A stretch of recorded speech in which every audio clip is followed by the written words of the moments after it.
But when we got back to our jail cell, and I'm giving him the news and all the updates, and for instance, he did not know that we had landed on the moon and had a naval aviator by the name of Neil Armstrong. John was absolutely delighted when he heard that. But every half an hour, you could tell from the bells of the cathedral, John would come up with another sports question. Who won the World Series? Who won the Stanley Cup? Hey, is the AFL still playing the NFL?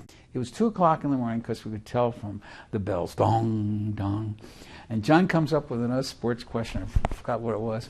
And immediately, a voice to the other side of us comes up and says, in a very disgruntled and displeased voice, "McCain, go to sleep! And that's an order!"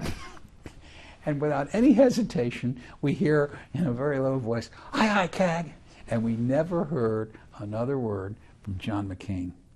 Respect for your senior leaders, the code of conduct, and the prisoner organization. We were already in a room. They came and they put chains on, like his leg irons, that walking chains on his legs, handcuffs on him, and took him off. And we learned later they took him to the Black Hole, that room that I had spent the first 3 weeks in Hanoi Hilton in. And except for him, 24 hours a day, he was in leg irons. His hands were handcuffed.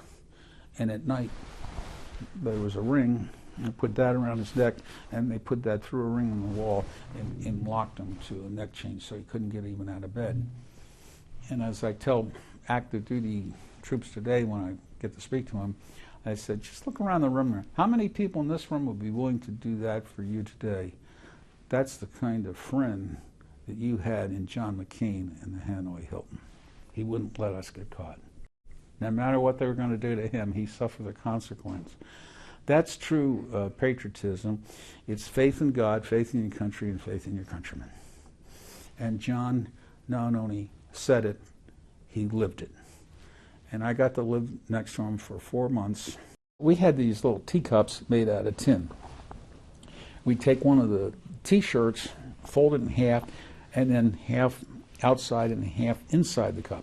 And then we could position just like it was an oxygen mask, and then we'd press it to a point in the wall, which we'd already established by tapping. And then on the other side of the wall, John put his ear to the wall right there.